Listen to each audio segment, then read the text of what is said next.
মানুষ বাইরে অভিনয় করে, মানুষ সমাজের মানুষের সাথে বাইরে একটা অভিনয় করে। কোন কোন ক্ষেত্রে আমরা নিজেরাই নিজেদের সাথে অভিনয় করি। কথা সাহিত্যিক হুমায়ুন আহমেদের নাম শুনেছিলেন? শুনেছেন? ইন্তেকাল করেছেন। তিনি তার বইয়ের মধ্যে লিখেছিলেন যে এই পুরো দুনিয়াটা হচ্ছে অভিনয়ের মঞ্চ।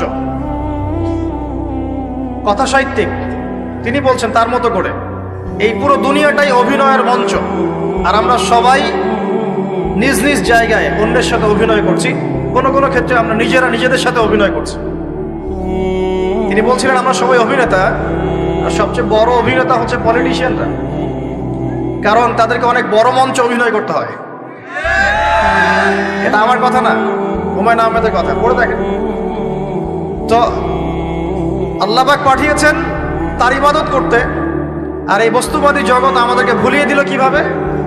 কয়েকটা প্রলোভন দিল। প্রথম প্রলোভন হচ্ছে টাকা, তারপরে জীবনে কি করব প্রতিষ্ঠিত হওয়ার চিন্তা, তারপরে চাই চাই আরো চাই এই একটা আকীদা দর্শন, তারপরে আমার স্ত্রী সন্তান আহার পরিবারের কি হবে, আর আরেকটা দর্শন আছে, এটাকে বলে চারবাক দর্শন। এবং দুঃখের সাথে বলতে হয় আমাদের রবীন্দ্রনাথ ঠাকুর কিন্তু এই দর্শনের মানুষ ছিলেন। চারবাক কিরকম? তার কবিতা পড়লে দেখবেন লেখা আছে, দুহাতে যা পাও হাত পেতে নাও, দুহাতে যা পাও হাত পেতে নাও, বাকির খাতা শূন্য থাক, বাকির খাতা শূন্য থাক। ঠিক চারবাক দর্শন। এটা ফিলোসফি পড়েছেন, এখানে অনেক টিচারও আছেন আমি জানি, তারা এই কথাগুলো বুঝবেন। চারবাক দর্শন কেমন? ঋণ করে ঘি খাও, ঋণ করে ঘি খাও, যতদিন বাঁচবে সুখে বাঁচবে, এটা হলো চারবাক দর্শন। তো দুহাতে যা পাও হাত পেতে নাও, বাকির খাতা শূন্য থাক, মিল আছে না? ঋণ করে হলো ঘি খান, যেভাবে হোক ঘি খান আপনি, মানে ঋণ করে হলো ঘি খান, যতদিন বাঁচবেন সুখে বাঁচবেন। তাহলে এই দর্শনগুলো বস্তুবাদী না? বুঝতে পারছেন কিনা? ম্যাটেরিয়ালিজম, বস্তুবাদিতা, মানে আপনি চোখের সামনে যা দেখছেন এই দুনিয়া, যেভাবে হোক অর্জন করে নেন, বাকির খাতা শূন্য থাক। ইসলামিক কনসেপ্ট এর টোটাল ডিফারেন্ট কনসেপ্ট। ইসলামের ঈমান, আকীদা, ইসলাম, পরকাল, মুহাম্মদ সাল্লাল্লাহু আলাইহি ওয়াসাল্লামের আদর্শ সম্পূর্ণ ডিফারেন্ট। আমরা বলি কি এই দুনিয়াতে আমরা মুসাফির, দুনিয়াতে আমরা কি মুসাফির, কে কতদিন থাকবো কোনো ঠিক নাই। নবীজি বলছেন, হে আব্দুল্লাহ বিন ওমর, তুমি দুনিয়াতে মুসাফিরের মতো থাকো, সকালবেলা উঠলে সন্ধ্যার অপেক্ষা করো না, সন্ধ্যাবেলা হলে সকালের অপেক্ষা করো। দর্শনের মধ্যে কত পার্থক্য না? আকাশ পাতাল পার্থক্য না? এখন যদি এই বস্তুবাদী দর্শন দিয়ে আপনি চলাফেরা করেন, তাহলে তো আপনার লাইফের অ্যাম্বিশন হবে একটা ফ্ল্যাট, আর ওটা এনি হাও আপনাকে অ্যাচিভ করতে হবে, legal way or illegal way, আপনাকে অ্যাচিভ করতেই হবে, অ্যাচিভ করতেই হবে, যেহেতু আপনার মোটিভটা হচ্ছে ম্যাটেরিয়ালিজম, বস্তুবাদিতা। আর নবী সাল্লাল্লাহু আলাইহি ওয়াসাল্লাম কি বলছেন? সকালে ঘুম থেকে উঠলে সন্ধ্যার অপেক্ষা করো না, সন্ধ্যাবেলায় থাকলে সকালের অপেক্ষা করো না। তুমি দুনিয়াতে মুসাফিরের মতো থাকো, তোমার যতটুকুতে দুনিয়া চলে যায় এতটুকুতে সন্তুষ্ট থাকো। নবীজি আরো বলছেন, তুমি কখনো উপরের দিকে চোখ দিয়ে হেঁটো না, রাস্তায় যখন হাঁটবে উপরের দিকে দেখো না। লা তানজুরু ইলা মান হুয়া আসফালা মিনকুম, যারা তোমাদের উপরে আছে ওদের দিকে দেখো না, বরং তুমি দেখো যে তোমার নিচে কারা আছে। আবার বলছি, নবীজি বলছেন, তোমরা হাঁটবে যখন রাস্তায় চলাফেরা করবে, তোমাদের উপরের দিকে দেখবে না তোমাদের উপরে কারা আছে, অলওয়েজ দেখবা তোমাদের নিচে কারা আছে, তোমাদের চেয়ে খারাপ কারা আছে। এক ভাইকে আপনি দেখবেন আপনি সুস্থ, তার হাত নাই। আরেক ভাইকে দেখবেন আপনি সুস্থ, তার চোখ নাই। এক ভাইয়ের পা প্যারালাইজড হয়ে গেছে, এক ভাইয়ের বডি প্যারালাইজড, একজন হার্টের রোগী, একজন ডায়াবেটিসের রোগী। আপনি সুস্থ আছেন, অথচ ওই ব্যক্তির অনেক টাকা পয়সা আছে, আপনার নাই। এখানে কে ধনী বলেন দেখি? আপনি না সে? আপনার সুস্থতা আছে। আরেক ভাইয়ের অনেক বড় বড় ফ্ল্যাটস, কিন্তু আপনার এতটুকু নাই, ছোট্ট একটা বাসা। আপনার কষ্ট লাগে, আমারও যদি এমন হতো। ওই বাসায় গিয়ে দেখলেন যে ইন্টারনালি সে ব্যক্তি সুখে নাই, তার পরিবারে অশান্তি, হৃদ্যতা, ভালোবাসার বন্ধন নাই, আপনার পরিবারে আছে। একটা রিক্সাওয়ালা সারাদিন রিক্সা চালিয়ে 400-500-1000 টাকা আর্ন করে বাসায় চলে গেল, গিয়ে বাসা আলু ভর্তা, ডিম ভাজা, ডাল দিয়ে ভাত খাচ্ছে, সুখে আছে দিব্যি, বউয়ের সাথে গল্প করছে, চাঁদ দেখছে। আর সেই তো কবে আপনি ওয়াইফ কিনে চাঁদ দেখেছেন ঠিক নাই। আপনি টাকা অর্জন করার নেশায় বছরের পর বছর স্ত্রী থেকে দূরে আছে, দেখারই সৌভাগ্য হয় না। আসলে সুখ কাকে বলে? সুখটা কি জিনিস? ঢাকাবাসীকে সুখ বোঝানো দরকার। সুখটা কি জিনিস? সুখটা হচ্ছে ইন্টারনাল পিস। যখন আপনি বা আমি নিজেকেও বলছি, যখন আমরা আল্লাহকে পাবো, আল্লাহ পাকের ইবাদতের মধ্য দিয়ে, রাসূলের সুন্নতের মধ্য দিয়ে অল্পে তুষ্ট থাকতে পারবো, যা আছে এতে শুকরিয়া আদায় করব, আপনার চেয়ে সুখী মানুষ দুনিয়াতে কেউ নাই দুনিয়াতে। কিন্তু বস্তুবাদিতা আপনাকে এই আকীদা ও আদর্শ থেকে সম্পূর্ণ ডিমোটিভেট করে দিবে। আপনাকে খালি চাই আরো চাই। ওই যে দু হাতে যাবো হাত পেতে নাও, বাকির খাতা শূন্য থাকার। আমাদের দর্শন দু হাতে যাবো হাত পেতে নাও না, বরং দুনিয়াতে যতটুকু পাও এতটুকুতে সন্তুষ্ট থাকো, বাকির খাতা শূন্য থাক না, বাকির খাতা পূর্ণ হোক। মানে পরকালটা বাকির খাতা না, পরকালের বাকির খাতাটা পূর্ণ হোক। প্রয়োজনে দুনিয়ার সব চলে যায় যাক, প্রয়োজনে দুনিয়ার সব যদি চলেও যায় যাক, তারপরে বাকির খাতা কি হোক? পূর্ণ হোক। এটাই আল্লাহ রাব্বুল আলামিন সূরা আ'লার মধ্যে বলছেন, বাল তুসিরুনাল হায়াতাদ দুনিয়া, তোমরা এই দুনিয়ার জীবনটাকেই প্রাধান্য দিয়ে থাকো। ওয়াল আখিরাতু খায়রুন ওয়া আবকা, কিন্তু আখিরাত হচ্ছে সবচেয়ে উত্তম এবং চিরস্থায়ী। তো প্রিয় ভাই এবং বোনেরা যারা আলোচনা শুনছেন, আজকে আমাদের প্রথম সবক হওয়া উচিত দুনিয়ার নেশায় আমরা না পড়ি। আল্লাহ পাক আমাদেরকে তৌফিক দান। এর মানে এই না আমরা দুনিয়ার প্রোগ্রেসে যাব না, অবশ্যই যাব, আমরা অবশ্যই যাব। পুরো নেশন জাতিগতভাবেই আমাদেরকে এই ওয়ার্ল্ডের সমকক্ষ তো হতে হবে, হবে কি না? আমরা কি ওয়ার্ল্ডের সমকক্ষ হতে পেরেছি? আপনাদের কি মনে হয় যে মিলস, ইন্ডাস্ট্রিজ, ফ্যাক্টরিজ, সেতু, ফ্লাইওভার এইগুলো করলেই মনে হয় যে ওয়ার্ল্ডের সমকক্ষ হওয়া যায়?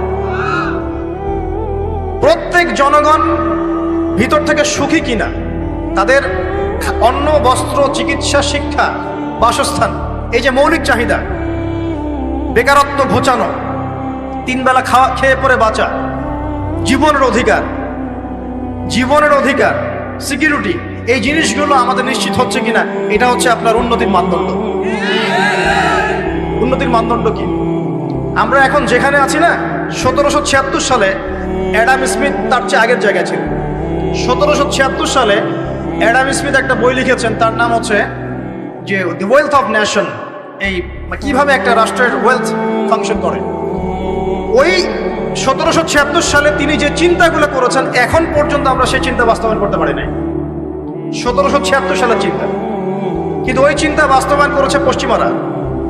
পশ্চিমা সভ্যতা যেটা আপনি দেখছেন দাঁড়িয়ে আছে, এই একটা বইয়ের উপর দাঁড়িয়ে আছে। যেমন একটা এক্সাম্পল দিই, আলোচনাটা আর কঠিন হয়ে যাবে, অন্যদিকে যাব। আমরা মনে করি যে অর্থনীতি আমরা নিয়ন্ত্রণ করব, ঠিক আছে, অর্থনীতির পুরো বিষয়গুলো আমরা নিয়ন্ত্রণ করে আমরা সমৃদ্ধি নিয়ে আসবো। আসলে বিষয়টা কি জানেন?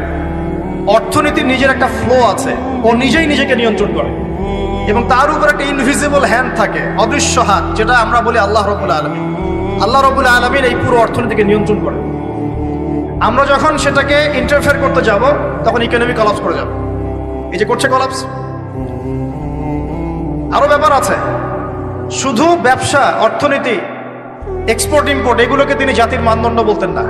তিনি বলতেন যতক্ষণ পর্যন্ত জাতির প্রত্যেক ব্যক্তির মধ্যে এথিক্স না আসবে, নীতি যতক্ষণ পর্যন্ত না আসবে, আপনি করাপশন থামাতে পারবেন। তাই হয়েছে না? শুধু ব্যবসা না, আদর্শ কতটুকু আছে? এই যে আপনি দেখছেন বিভিন্ন জায়গায় ভেজাল খাবার খাওয়াচ্ছে, ওদের কি টাকার অভাব আছে? ওদের টাকার কিন্তু অভাব নাই। নেম ফ্রেমের কোনো ঘাটতি আছে? এস্টাবলিশড বিজনেস, তাহলে কেন আপনাকে ভেজাল খাওয়াবে? কারণ তার মধ্যে এথিক্স নাই, নীতি নাই। এই জন্য জাতির প্রত্যেক সদস্যকে, মানে প্রত্যেক জনগণের প্রত্যেককেই আগে নীতিগত শিক্ষা দেওয়া উচিত। আর এই কাজটাই করে ইসলাম, বলে সুবহানাল্লাহ। এই এথিক্স এবং নীতি শেখায় কে? ইসলাম। ইসলামের চেয়ে সার্বজনীনভাবে এবং যুগোপযোগীভাবে কেউই এথিক্স শেখাতে পারবে না। কাগজে কলমে অনেকে অনেক কথা বলতে পারে, প্র্যাকটিক্যালি শেখাবে কে? ইসলাম। এখন বলতে পারেন তাহলে মুসলিমদের মধ্যে দুর্নীতি কেন, মুসলিমদের মধ্যে কেন এই সমস্যাগুলো হয়? উত্তর একটাই, ওই যে স্যার বলে গেলেন, আমি বিভিন্ন ওয়াজে যে এক এক জায়গায় এক এক কথা বলে। উত্তরটা কি? উত্তরটা হচ্ছে যে কোরআন এবং সুন্নাহর সঠিক যে শিক্ষাটা আছে, এই শিক্ষাটা আমরা অনেকেই বাস্তবায়ন করতে পারছি না। এটা আমাদের ব্যর্থতা। এটা কাদের ব্যর্থতা? এটা আমাদের ব্যর্থতা। এখানে আমাদের ব্যক্তি স্বার্থ থাকতে পারে, এখানে আমার জ্ঞানের স্বল্পতা থাকতে পারে, আমার ভিতরে অহংকার থাকতে পারে, বা আমি অল্প শিক্ষিত হতে পারি, এবং এমন হতে পারে আমার জ্ঞানটা যুগোপযোগী না। ইসলামিক জ্ঞান আমার মধ্যে আছে, কিন্তু কিভাবে এই জ্ঞান দিয়ে ওয়ার্ল্ডকে ডিল করবো এই জ্ঞানটা আমার মধ্যে নেই। এই কারণে আমরা হয়তোবা ইসলাম কোরআন সুন্নাহ হাতে থাকার পরেও এই সমস্যাগুলো ফেস করছি। প্রথম সমস্যা হচ্ছে বস্তুবাদিতা। আল্লাহ পাক আমাদের সবাইকে যারা আলোচনা শুনছে দুনিয়ার প্রেমিক হওয়া থেকে বাঁচাক বলি আমি। দুনিয়ার প্রেমিক না, প্রেমিক হবো কার? আল্লাহর আখিরাতে। কতটুকু দাম আছে দুনিয়ার? আল্লাহ পাক বলছেন একটা মাছির পাখার সমানও না।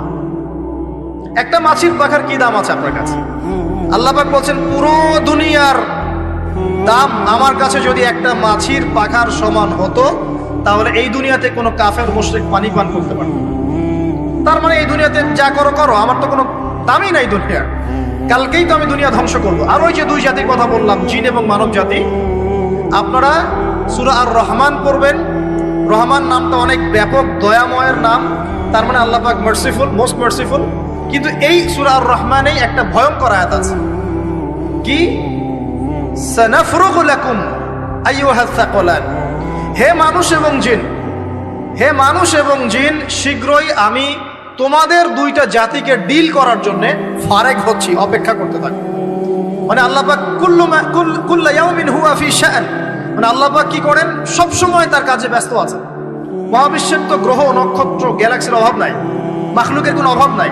আল্লাহ পাক প্রত্যেকটা মুহূর্তেই তার কাজে ব্যস্ত আছেন, তার কাজে শানে ব্যস্ত আছেন। কিন্তু এই ব্যস্ততা থেকে ফারেক হবেন কাদের জন্য? মানুষ আর জিনের জন্য। মানুষ আর জিনের জন্য আল্লাহ পাক বলেন সানাফরুগু লাকুম আইয়ুহাস সাকলান। দাঁড়াও, দুনিয়ার মধ্যে এইসব করে বেড়াচ্ছ, তোমাদের দুই জাতির জন্য আমি অচিরেই ফারেক হব ইনশাআল্লাহ। ওইটাই হলো কিয়ামতের দিন। যদি ওই দিনটা আমরা মাথায় রেখে চলি, ইনশাআল্লাহ আমরা কেউ বস্তুবাদী হব না ইনশাআল্লাহ। আল্লাহ পাক আমাদের সবাইকে দুনিয়া মুসাফিরের মতো থাকার তৌফিক দান করুন। আমরা উন্নতি করব, অবশ্যই অগ্রগতি করব, আমরা সবকিছুই করব, কিন্তু দুনিয়ার পূজায় ডুবে যাব না। এটা একটা বড় চ্যালেঞ্জ। মানে মধ্যমপন্থী থাকতে হবে, না একদম গোলালু মার্কা আর না চরমপন্থী, মাঝামাঝি থাকার চেষ্টা করতে হবে। আল্লাহ তৌফিক দান করবেন। ঢাকাবাসীর জন্য এর চেয়ে বড় কোনো নসিহত হতে পারে না। ঢাকা থেকে, ঢাকার মতো যত মানে সিটিজ, মেগা সিটিজ আছে সারা ওয়ার্ল্ডে, তাদের জন্য এটাই প্রথম নসিহত, বস্তুবাদিতা ত্যাগ করতে হবে। বস্তুবাদিতা।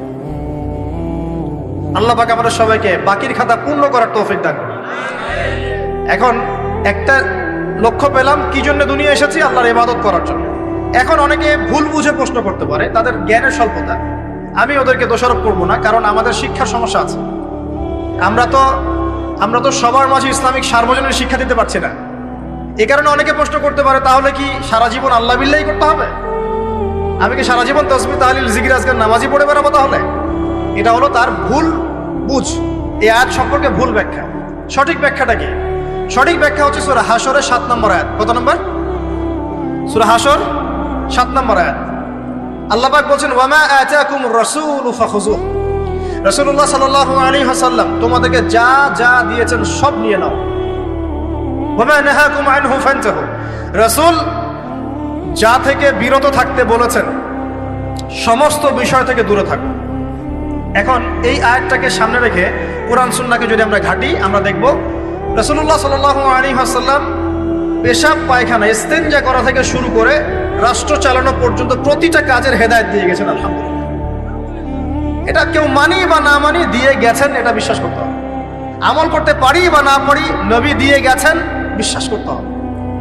দলিল চাচ্ছেন, আপনি সহিহ বুখারী খোলেন, মুসলিম খোলেন, তিরমিজি, নাসাই, আবু দাউদ এগুলো খোলেন, দেখবেন আপনি ইস্তেনজা করবেন কিভাবে, বসবেন কিভাবে, ঢোকার সময় কোন পা দিয়ে ঢুকবেন, বের হওয়ার সময় কোন পা দিয়ে বের হবেন, ইস্তেনজা করার সময় কথা বলতে পারবেন কিনা, কতটুকু বলতে পারবেন, গোসল কেমন করে করবেন, ওযু কিভাবে করবেন, আপনি আগে কি পা থেকে শুরু করবেন নাকি হাত থেকে শুরু করবেন, কিভাবে নামাজ পড়বেন, আগে গিয়ে গিয়ে সেজদা করবেন নাকি ইকামত হবে, আজান হবে, আল্লাহু আকবার তাকবীর দিবেন, কিভাবে নামাজ শেষে বের হয়ে আপনি ব্যবসায় চলে যাবেন, কিভাবে আপনি ব্যবসা করবেন, কিভাবে চাকরি বাকরি করবেন, সমাজের মানুষের সাথে মেলামেশা করবেন, মানুষকে দিনের দাওয়াত দিবেন, ইভেন কিভাবে আপনাকে যদি আল্লাহ ক্ষমতা দেন আপনি কিভাবে সোসাইটি মেনটেন করবেন, সমাজ এবং রাষ্ট্র মেনটেন করবেন, প্রতিটা হেদায়েত খুঁটিনাটি কোরআন এবং সুন্নাহ দিয়েছে আমাদেরকে।